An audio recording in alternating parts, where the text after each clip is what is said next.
Hubo una reunión ayer, parece que muy amigable, amistosa, importante, entre la Comisión Bicameral que estudia la ley de partidos políticos y la alta dirección del Partido Revolucionario Moderno.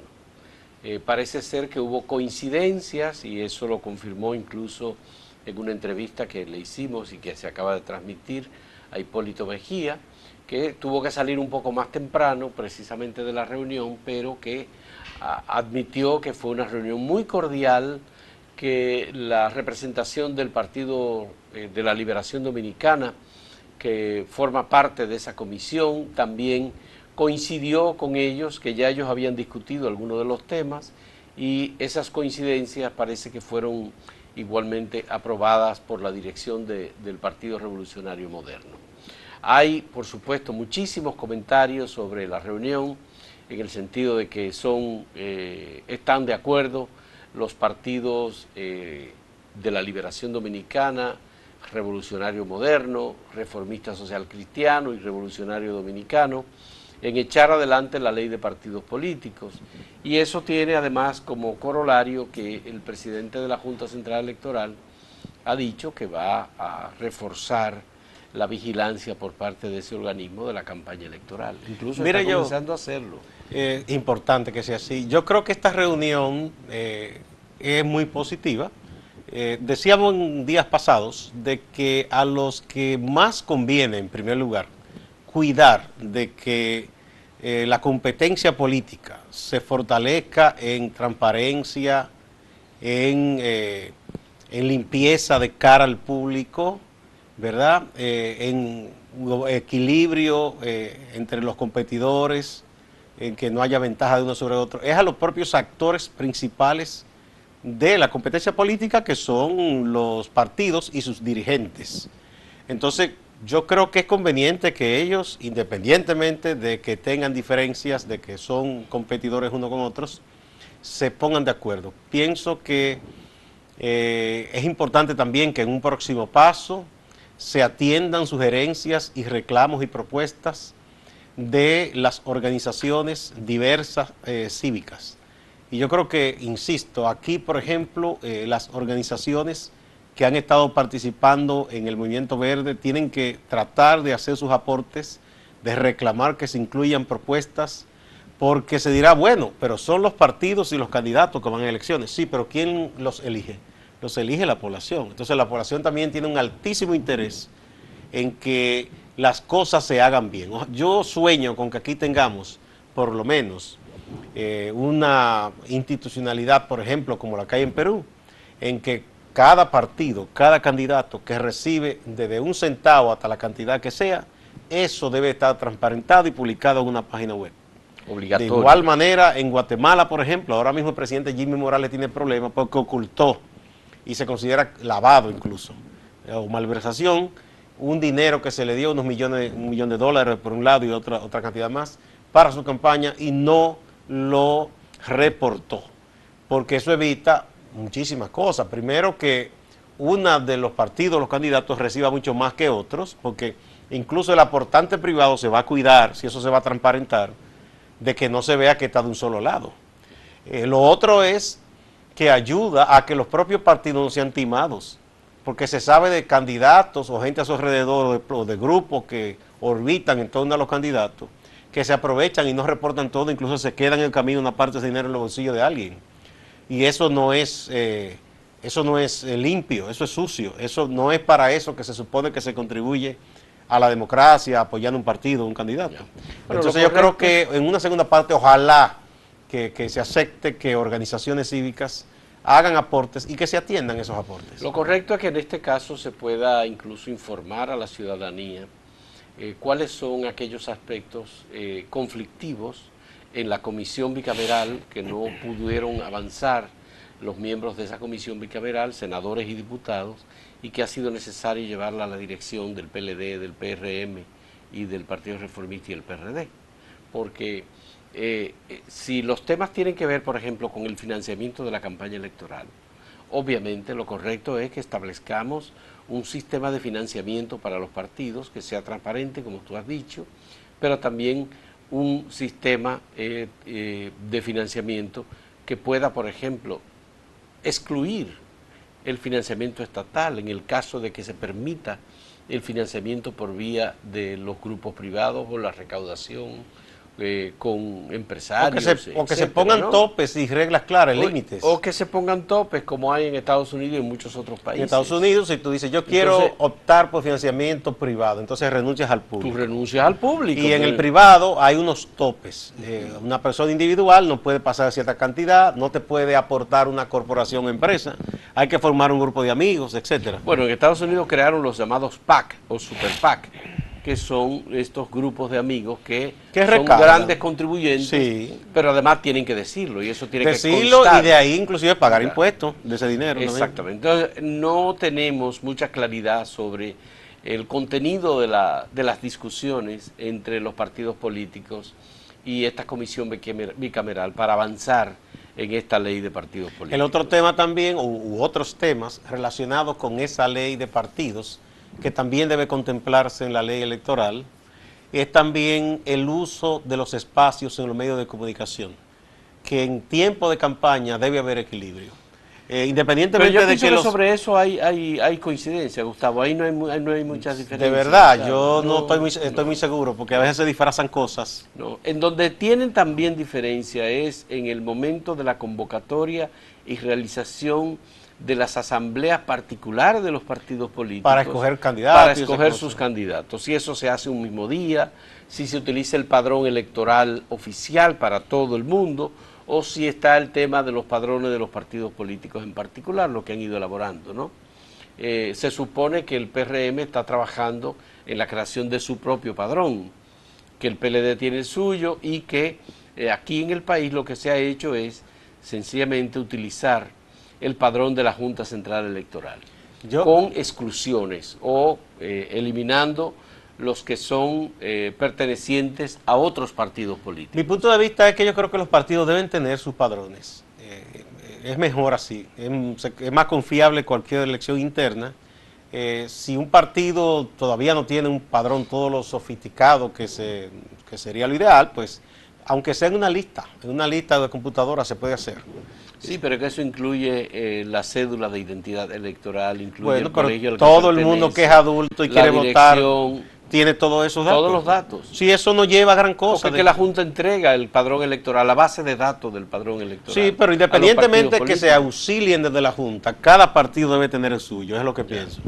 De todos modos, estamos en los preámbulos, nada más que de la organización del proceso electoral en el 2020. Y esto, por supuesto, incluye la propia organización de los partidos políticos que han pasado por divisiones. Por ejemplo, el Partido Revolucionario Dominicano pasó por una división, está el Partido Revolucionario Moderno, que es fruto de esa división, el Partido Reformista Social Cristiano está en una división que todavía no hay forma de ponerse de acuerdo. Hay muchas divisiones, hay varias divisiones, por supuesto. El único que no ha pasado por un momento así formalmente es el Partido de la Liberación Dominicana. Por lo menos en los últimos años, porque en el pasado también tuvo sus divisiones. Así es. También. Vale. Vamos a una pausa.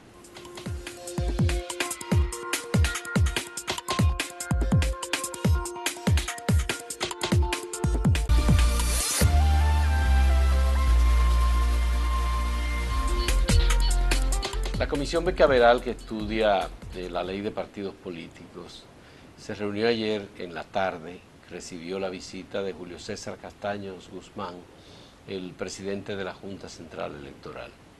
Esa reunión fue para actualizar al presidente de la Junta sobre los avances que está teniendo la comisión bicameral que estudia esta propuesta y cómo van avanzando los puntos, las coincidencias, los artículos en los cuales no hay coincidencia y está en proceso de discusión y por eso lo han tenido que sacar del Congreso Nacional hacia las direcciones de los partidos políticos.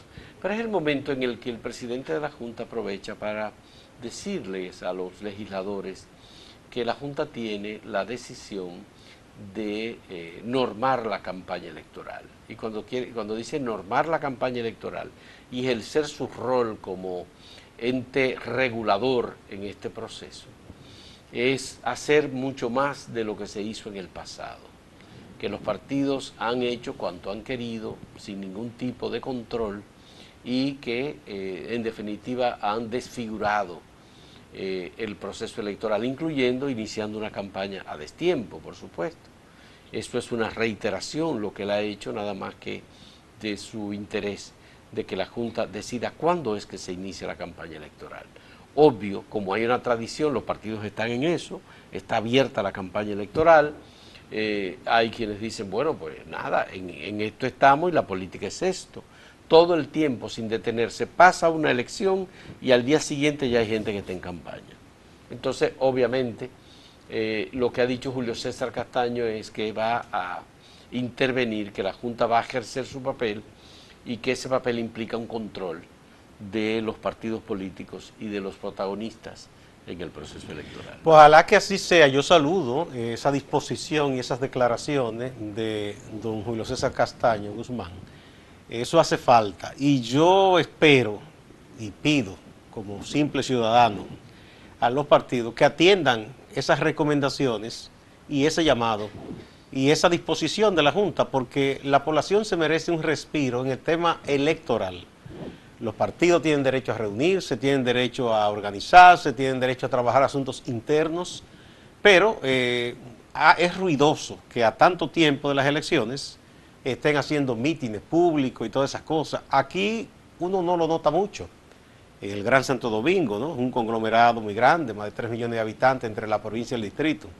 Pero en cualquier pequeña provincia o municipio que vaya un candidato o aspirante de cierta relevancia, eso inclusive se siente en la vida cotidiana de esa población. Entonces la gente, pienso yo, que debe descansar un poco de todo esto. Más adelante, cuando los partidos ya pues entren en su competencia para su primaria o que ya comiencen ya la campaña como tal, pues nada, que comiencen a promocionarse. Y aún en ese tiempo deben estar bajo la norma de la Junta Central Electoral. Es bueno que vayamos avanzando. Yo creo que ya la democracia dominicana, con todas sus imperfecciones, debe entrar en una etapa de madurez en ese sentido. No podemos estar todos los días y cada año, cada mes, en una constante campaña electoral. Una de las cosas por las cuales, por cierto, hubo el acuerdo para que se hicieran un mismo año las elecciones, era para eso. Mucha gente no estuvo de acuerdo, pero era que terminaba la presidencial y todo el mundo promocionándose para síndico, para alcalde, para qué sé yo qué. Entonces, ahora por lo menos serán en un periodo relativamente corto de tiempo una y otra. O sea, no será con 2 años por el medio. Y no es necesario entonces que tanta gente esté lanzada a la calle en una promoción abierta, pública, porque el partido X está organizándose y eso le interesa a la gente del partido X. Al resto de la población todavía eso no es materia de su interés. Bueno, las elecciones están divididas en el mismo año. En el 2020 sí, va a haber un proceso electoral, en primer lugar, para los gobiernos locales, es decir, las elecciones municipales. Sí. Y en mayo pues se va a producir del 2020 la elección para el presidente y vicepresidente y para el Congreso Nacional. Así es que están divididos los procesos electorales. Hay una separación entre las elecciones nacionales y las elecciones locales. El tema es, Gustavo, que nos hemos acostumbrado y hemos desarrollado los procesos electorales como parte de un negocio. La economía se reactiva, el gobierno está dispuesto a meter mucho dinero en la calle, a contratar temporalmente a miles y miles de personas. Los programas sociales del gobierno se potencian igualmente porque se les da dinero precisamente para que se muevan más en la campaña electoral. Los partidos políticos de oposición recaudan dinero en el sector privado o reciben dinero del sector público a través de la Junta Central Electoral. Y reparten cheles también a la gente. Y reparten también, es parte de un espectáculo que ya lo hemos convertido como parte del folclore dominicano. Pero porque sea una costumbre inveterada, si se quiere, no es positiva. Esos argumentos, por ejemplo, los políticos lo suelen hacer, como suelen hacer el argumento de que ellos reparten dádivas porque es una tradición. Pero hay quienes piensan, hay tradiciones malas.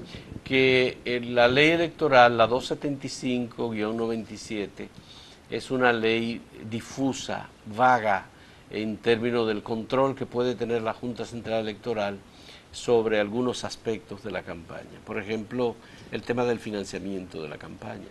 No está, la Junta puede regularlo, la Junta le pide a los partidos que den su reporte, pero no más de ahí. Entonces la Cámara de Cuentas es la que, luego de que pasan las elecciones, hace una auditoría de los fondos, pero la Junta no ejerce pero en su la papel. campaña sí puede. Y no está muy claro que la Junta puede ejercer el papel de ente de regulación y de normar en estos casos, por ejemplo, aspectos como el financiamiento de la campaña. Pero la campaña, yo digo, la promoción pública innecesaria, sí puede la Junta decir, mire, no estamos en estos tiempos, porque de hecho la ley vieja, que es la que se supone que se va a reformar, da la potestad a la Junta de declarar abierta la campaña, que cuando la declara abierta hace tiempo que los partidos la han abierto. Pero no hay sanciones, Gustavo, la ley no contempla sanciones. Pero algo debe hacer la Junta, porque no podemos y no podemos celebrar eso, o sea, para algo está ahí. Bueno, ahora tendremos nueva ley electoral, una ley de partidos, ojalá que en ese aspecto la autoridad de la Junta sea debidamente fortalecida, pero eso no justifica que los partidos estén en esa vagabundería.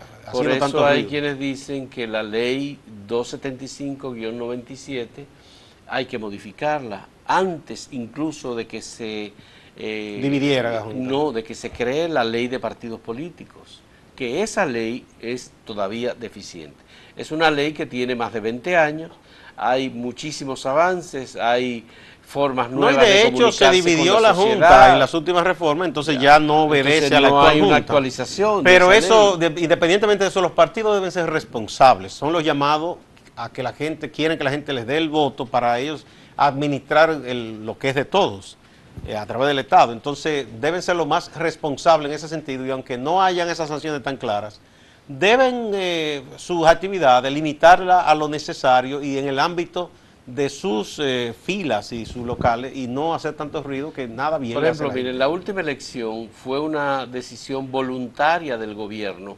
suspender la promoción de las instituciones públicas. Porque hubo un reclamo. Bueno, en medio del proceso electoral. Hubo un reclamo de organizaciones cívicas y de informes. Hubo mucho reclamo y hubo mucha presión y el gobierno dijo, ok, pues vamos a suspender la propaganda del gobierno en los medios de comunicación. Y fue correcto, yo creo que sí, momentáneamente. Pero eso es voluntario. Bueno, pero independientemente de eso, que bien, yo creo que todos los partidos de manera voluntaria deben hacer algunas cosas.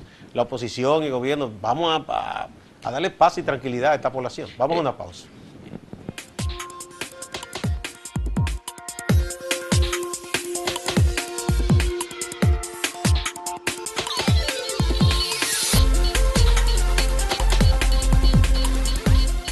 Fausto, aquí se suele decir que en términos de noticias que están en primera plana, una mata a la otra, como dicen. Y a veces hay cosas que se olvidan. Y hay hechos comunes y corrientes que no importa si se olvidan. Pero cuando se trata de temas importantes que tienen que ver con todo el interés del pueblo dominicano, no deben quedar simplemente en el olvido. El propio gobierno, a través de la CDEE, destapó un hecho que es importante. Filtró al periódico Listín Diario y luego lo confirmó en una rueda de prensa el vicepresidente ejecutivo de la CDEE, Rubén Jiménez Vichara, de que hay un reclamo del consorcio que construye Punta Catalina, que es Odebrecht, Acero Estrella y Tecnimont, de más de 700 millones de dólares más.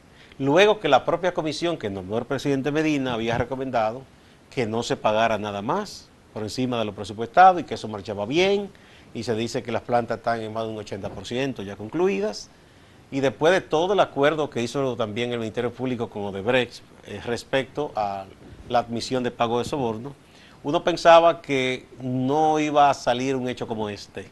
Ha salido, y la posición oficial del gobierno expresada por Rubén Jiménez Vichara es que no se le dará un centavo más a ese consorcio. Ahora bien, eso suena como una declaración, una toma de posición y casi una declaración de guerra. Los consorcios, esos holdings, esas empresas, buscan siempre amarrar las cosas con los contratos. Habría que ver qué dice párrafo por párrafo ese contrato de ese holding con el Estado Dominicano. Pero si no contempla alguna eventualidad. No hay sospecha ahí. El contrato establece muy claramente que la empresa puede adicionar costos que resulten del desarrollo de las obras y que al final el Estado Dominicano es el responsable de pagarlas. Pero debe demostrar que eso es así. Esos costos. Es lo que ocurrió en cada uno de los contratos tenidos por Odebrecht con el Estado Dominicano. La norma en cada contrato fue que Odebrecht aumentó entre un 25 y un 35% el costo global de los contratos. Y eso está analizado y demostrado. Las famosas adendas. Las adendas, eso se dieron siempre. ¿Y cómo no iba a ser igual en el caso de Punta Catalina? Y no di que Punta Catalina es diferente a todo lo otro, y eso es limpio, nítido, ahí no hay problema. Por eso es que la comisión que designó el presidente de la República le dijo en el informe al presidente de la República que había que hacer un esfuerzo para que el Estado no cubriera esos costos adicionales, porque ya se estaban registrando pérdidas mensuales por el retraso de 25 millones de dólares. Pero ese retraso, ¿quién es el culpable? ¿El consorcio Entonces, o el Estado? Bueno, eso debe ser restablecido. Entonces, ahí debe establecerse muy claramente, porque evidentemente lo que dice la Corporación Dominicana de Electricidad es que el Estado Dominicano no ha dejado de hacer los aportes por cubicaciones que demandó la empresa en cada momento. En un momento se decía que el proyecto estaba en peligro porque con lo que ocurrió en Brasil y el Bandés decidió revisar todos esos proyectos en que participaba Odebrecht y suspendió los desembolsos.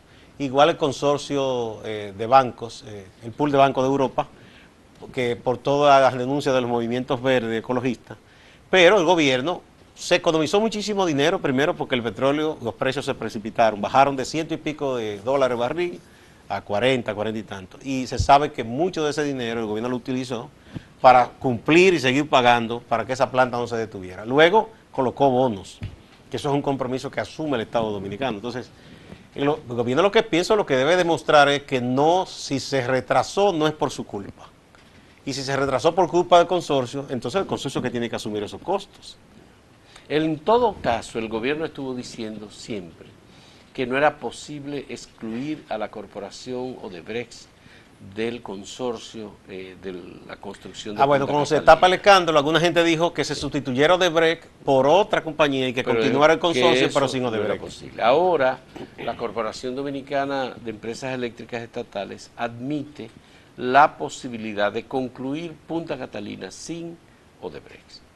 Eso es lo que ahora está diciendo la Corporación de Electricidad.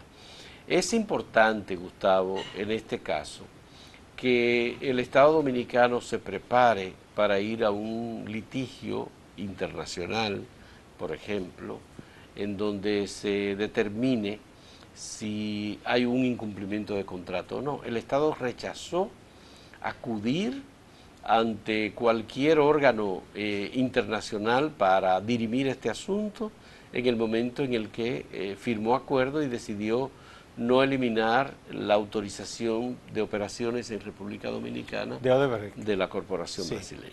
Esto es un hecho. Ya incluso ayer salió Yocasta Guzmán, la directora de compras y contrataciones, planteando la posibilidad de que ocurra esa. Pero es que eso no debiera ya decirlo, porque eso era automático, la ley lo especifica así. Es igual que el famoso pago de los 182 millones. Eso no es un logro de nadie que no sea de la ley que así lo decide. Entonces, si es en base a eso, aduana todos los días consigue un logro, porque todo el que lo pesca en aduana, evadiendo pago, hay una penalidad, que en muchos casos es el doble, triple, y eso se paga automáticamente. Algunos buscan abogados, pero finalmente tienen que pagar.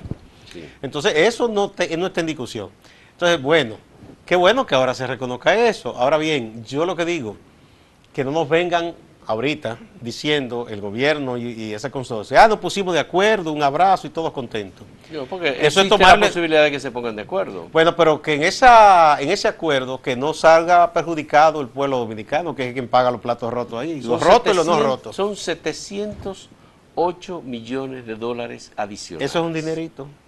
Que para este pueblo que no cuenta con recursos de más y que tiene una deuda muy pesada encima y que tiene muchísimos problemas, no es como para que estés regalando así el dinero. Entonces, si tú sumas, si esas señores nos representan a nosotros, en el gobierno, en la CDE, deben pelear por nosotros y no tener que pagar ese dinero. Si tú sumas 1.945 millones de dólares más 700, eso pasa de 2.000 hace mucho. No, pero ¿cómo? Son casi 2.800 millones Pero de estoy dólares. diciendo que pasa de 2.000 hace mucho. Así que vamos camino a los 3.000 millones Exacto. de dólares para Punta Catalina. Ay, caramba, y los chinitos que la ofrecían por 1.000 millones de dólares menos. Bueno, eso dicen ellos. Eso todavía no está comprobado, pero bueno, de todos modos. Pero sí, ciertamente es un inconveniente el que se presenta ahora y que el Estado Dominicano debía aclarar muy rápidamente el contrato. Y no Y dejar cuando digo el simplemente en contrato eso me del olvido. refiero, no tiene validez ante ningún comité de litigio internacional la recomendación de la comisión, porque es una recomendación de una comisión local decidida, nombrada Incluso por el presidente aquí de la República. Legalmente eso no era carece- vinculante aquí. No es vinculante. No, aquí no. De ninguna manera. Eso es simplemente era un informe. Lo que sí es importante es el contrato firmado por el Estado, en lo que el Estado se compromete a pagar, más lo que el Estado admite como compromiso, que si en caso de que haya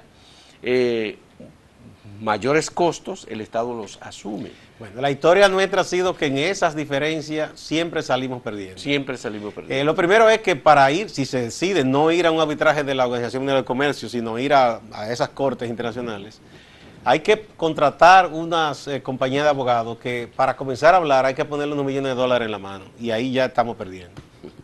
Bueno, ya nos están haciendo señas, tenemos que irnos. Muchas gracias. Hasta mañana.